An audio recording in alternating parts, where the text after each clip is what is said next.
नमस्कार विद्यार्थी मित्रों, कैसे हो? इतने दिनों की छुट्टियों के बाद आज फिर से मिल रहे हैं। सबसे पहले इकाई 4 अभ्यास प्रश्न 3 तक आपने लिख लिया। अब प्रश्न 4 इसकी आज फोटो भेज रही हूँ, उसमें से देखकर आप लिख लेना। अब प्रश्न 5, तो परिच्छेद पढ़कर प्रश्नों के उत्तर दीजिए। तो परिच्छेद पहले पढ़ती हूँ, सस्वर पढ़ती हूँ क्योंकि आपको भी पढ़ना है और आप सस्वर पढ़ते हैं तो बराबर पढ़ाई में ध्यान रहे, उच्चार में ध्यान रहे। इसलिए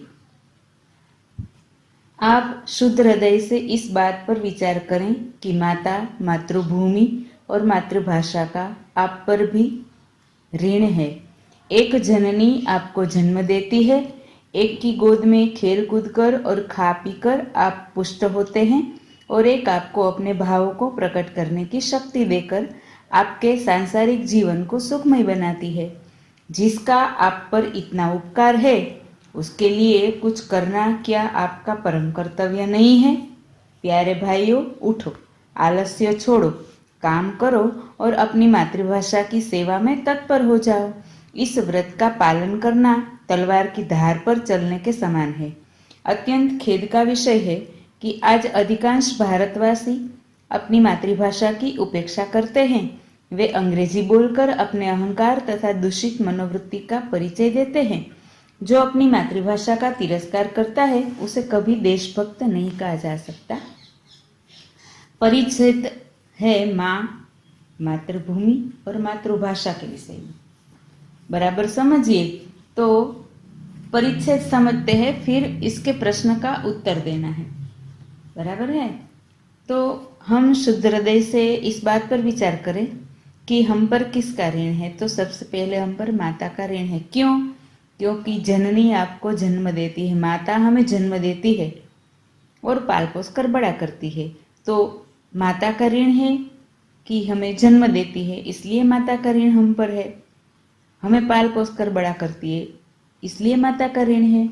फिर मातृभूमि, मातृभूमि का ऋण कैसे है? तो एक की गोद में खेल कूद कर और खा पी कर आप पुष्ट होते हैं। मातृभूमि की गोद में, हम मातृभूमि की गोद में खेल कूद कर बड़े होते हैं, खा पी कर पुष्ट होते हैं। मानी हमारा शरीर बनता है, हमारा शरीर पुष्ट होता है, हमारा जीवन टकता है, हमारा शरीर टकता है। किससे? तो भोजन से, खाने से। खाना हमें कहाँ से मिलता है?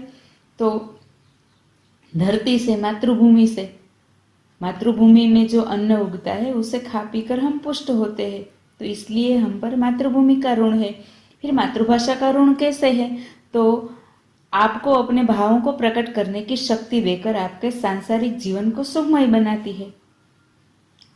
हमारे भावों को प्रकट करने की शक्ति, हमने इकाई में भी यह समझा है कि हमारी वाणी है, हमारे भावों को प्रकट करने की शक्ति है। तो ईश्वर ने हमें यह शक्ति दी है।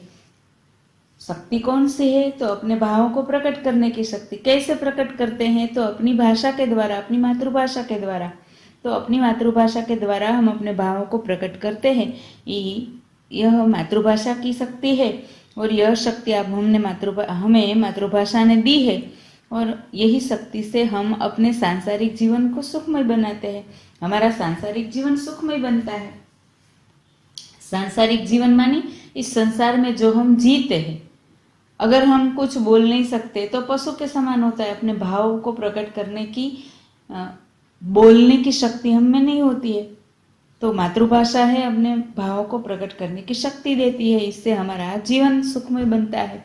और जिसका आप पर इतना उपकार है, हम पर इन सब का इतना उपकार है, तो उसके लिए क्या कुछ करना हमारा परम कर्तव्य नहीं है, हमारा मुख्य कर्तव्य नहीं है कि हम इसके लिए कुछ करें।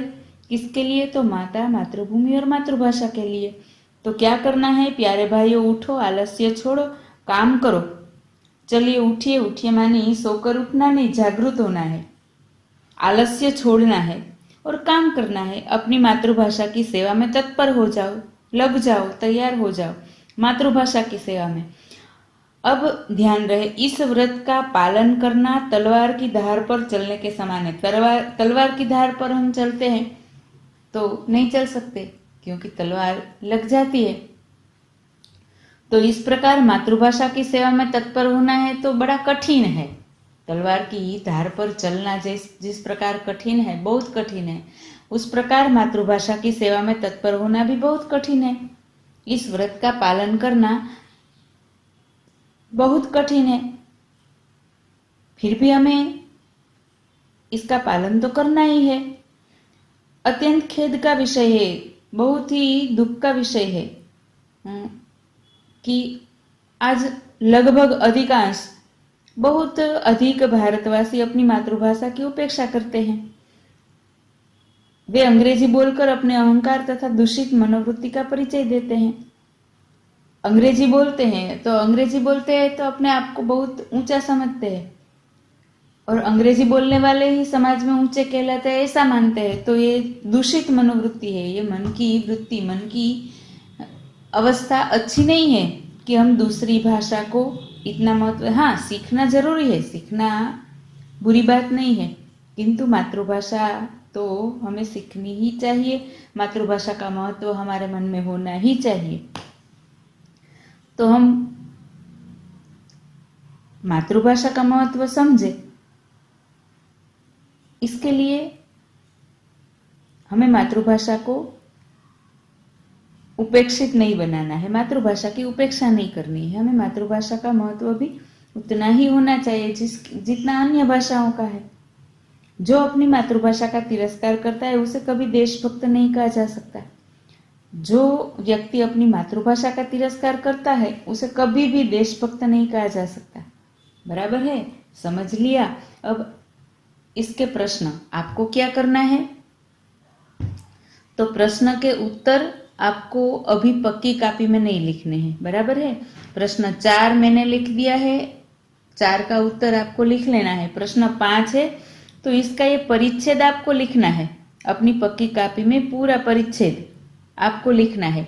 फिर प्रश्न के उत्तर है वह आपको अपनी रफ नोट में लिखने हैं।